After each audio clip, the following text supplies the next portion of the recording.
Assalamualaikum warahmatullahi wabarakatuh. Hello, welcome to Easy English Learning with me, Nurul. Pada video kali ini saya akan membahas skill kelima yang bisa teman-teman gunakan agar mengerjakan soal-soal TOEFL menjadi lebih mudah, utamanya pada section structure. Jangan lupa untuk menyimak pembahasan skill-skill yang lainnya pada link deskripsi video di bawah ini. Well, let's get started.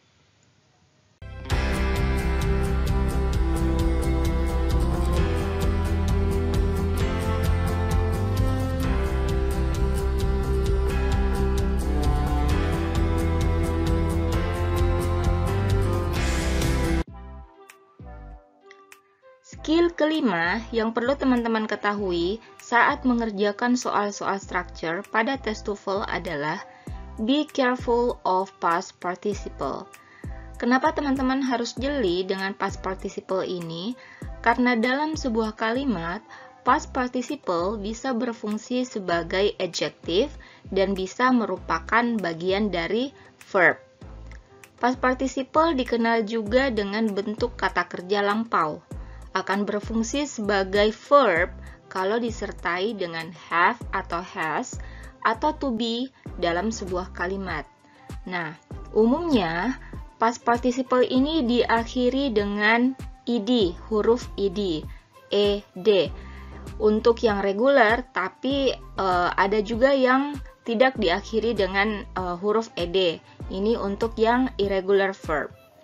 Artinya, jika sebuah kalimat dengan menggunakan kata kerja lampau itu muncul dalam sebuah kalimat, tapi tidak disertai dengan have, has, atau to be, maka itu adalah past participle yang berfungsi sebagai adjective. Biar lebih jelas, mari kita lihat contoh berikutnya. Well, kita mulai dengan membahas past participle yang berfungsi sebagai verb. Seperti yang sudah dijelaskan sebelumnya, bahwa past participle yang merupakan kata kerja lampau itu berfungsi sebagai verb kalau didahului oleh has, have, atau to be. Contohnya, the family has purchased a television. Nah, di sini teman-teman bisa lihat ada kata purchase. Nah, di mana kata purchase ini didahului atau disertai dengan kata has. Artinya, purchase di sini merupakan past participle yang berfungsi sebagai verb atau kata kerja. Di sini juga teman-teman bisa lihat bahwa purchase di sini adalah kata kerja dengan penambahan ed atau huruf d setelah kata purchase. Inilah yang tadi dimaksud dengan regular verb, kata kerja yang ditambahkan d atau ed di belakang base formnya, di belakang kata kerja bentuk pertamanya. Jadi regular verb itu adalah kata kerja yang perubahan dari verb 1, verb 2, dan verb 3-nya itu tinggal ditambahkan ed atau d setelah verb 1. Oke, sekarang kita lihat lagi contoh berikutnya. The poem was written by Paul. Nah, pada kalimat ini ada juga kata written yang disertai dengan kata was. Was ini merupakan to be. Artinya, written di sini juga berfungsi sebagai verb. Past participle yang berfungsi sebagai verb. Written ini merupakan bentuk ketiga dari write, menulis. Inilah yang dimaksud dengan irregular. Disebut irregular atau tidak beraturan karena verb 1, verb 2, dan verb 3-nya itu ada perubahan. Menulis verb 1-nya write, verb 2-nya wrote, dan verb 3-nya written. Makanya disebut sebagai irregular verb atau kata kerja yang tidak beraturan. Oke, semoga penjelasan ini bisa dipahami ya. sekarang kita akan lanjut ke pembahasan past participle yang berfungsi sebagai adjective.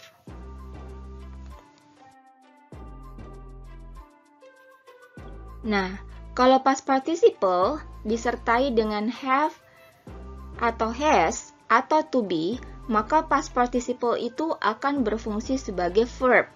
Sebaliknya, jika past participle itu tidak disertai dengan has, have, atau to be, maka past participle itu berfungsi sebagai adjective. Contohnya, the television purchased yesterday was expensive. Nah, pada kalimat ini ada kata kerja bentuk lampau yaitu purchased. Pertanyaannya, apakah purchase ini merupakan verb? Kita perhatikan baik-baik kalimatnya. Ingat skill pertama, bahwa dalam sebuah kalimat harus terdiri dari subjek dan verb. Dan pada kalimat ini, ternyata sudah ada verbnya yaitu was. Sedangkan kata purchase di sini itu tidak disertai dengan have, has, ataupun to be. Yang artinya purchase di sini merupakan adjective dari television.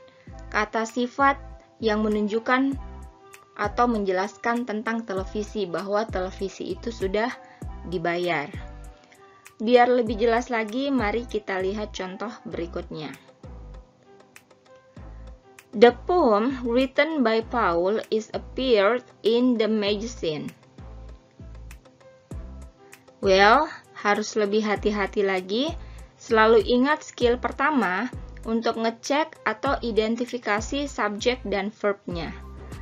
Pada kalimat ini, subjeknya adalah the poem, bukan Paul. Kenapa bukan Paul? Ingat skill kedua, object of preposition. Kalau kata benda didahului oleh preposition, maka itu adalah, atau noun itu adalah object of preposition, bukan subject. Dan di sini Paul didahului oleh preposisi by, berarti Paul ini bukan merupakan subjek. Oke, jadi subjek sudah aman ya, subjeknya adalah the poem. Sekarang kita cek lagi kata kerjanya. Nah, di sini ada dua bentuk verb, ada written dan ada appeared. Pertanyaannya, yang manakah yang berfungsi sebagai verb? Yes. Pada kalimat ini, kata appeared itu didahului oleh to be is. Artinya, ini merupakan past participle yang berfungsi sebagai verb. Sedangkan written merupakan adjective karena tidak disertai dengan has, have, ataupun to be. Jadi written di sini adalah kata sifat atau adjective yang menjelaskan noun the poem, puisi yang ditulis oleh siapa? Oleh Paul. Oke, semoga pembahasan ini dapat dimengerti ya. Kalau masih bingung dan ada yang ingin ditanyakan, teman-teman bisa leave comment pada kolom komentar di video ini. Oke, sekarang kita lihat contoh soal structure pada tes TOEFL, di mana kita bisa menerapkan skill yang kelima ini. Nah, coba teman-teman perhatikan contoh soal structure pada tes TOEFL berikut ini. Pada contoh ini, kalau teman-teman tidak teliti, maka mungkin teman-teman langsung menyimpulkan bahwa the package di sini itu merupakan subjeknya dan mailed itu merupakan verbnya. Tinggal ditambahkan has atau have atau to be. Tapi kalau teman-teman baca kembali kalimatnya dan teman-teman perhatikan, di sini sebenarnya sudah ada kata kerja arrive, will arrive. Artinya, mailed di sini itu bukanlah verb, tapi merupakan past participle yang berfungsi sebagai adjective. Kenapa berfungsi sebagai adjective? Karena pada kalimat ini sudah ada kata kerjanya, sudah ada will arrive. Nah, kalau kita sudah memahami soalnya, maka kita akan lebih mudah untuk menjawab soal ini. Sekarang kita lihat pilihan jawabannya. Sudah jelas jawabannya bukan A maupun B. Kenapa? Karena ini adalah to be. Kalau kita menggunakan have atau were, maka ini akan membuat mail menjadi kata kerja. Lalu bagaimana dengan C? Them ini merupakan objek dan pada kalimat ini itu tidak diperlukan objek them setelah package.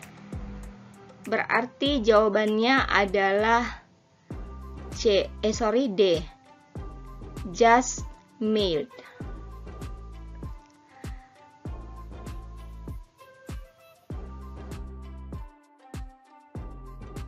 Oke, baik ya teman-teman, seperti yang sudah dijelaskan sebelumnya, bahwa past participle ini sering diakhiri dengan huruf D ataupun ed.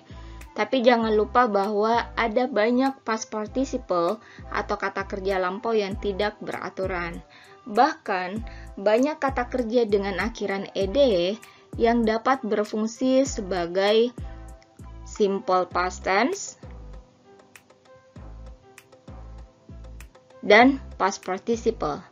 Karena bentuk kata kerja dengan akhiran ed ini bisa merupakan simple past tense. Contohnya, she painted the picture. Kalau berbentuk past participle dengan bentuk verb 3, contohnya, she has painted this picture. Dan past participle juga bisa berfungsi sebagai adjective. Contohnya, the picture painted by Karen is now in a museum. Jadi memang untuk skill ini dibutuhkan latihan ya teman-teman. Practice makes perfect. Semakin banyak teman-teman latihan, semakin banyak juga kosakata, utamanya verb, yang bisa teman-teman ketahui. Yang secara tidak langsung nantinya akan memudahkan teman-teman untuk bisa membedakan mana yang regular dan mana yang irregular verb. Well, sekian sharing untuk skill kelima yang bisa teman-teman gunakan saat mengerjakan soal structure pada tes TOEFL.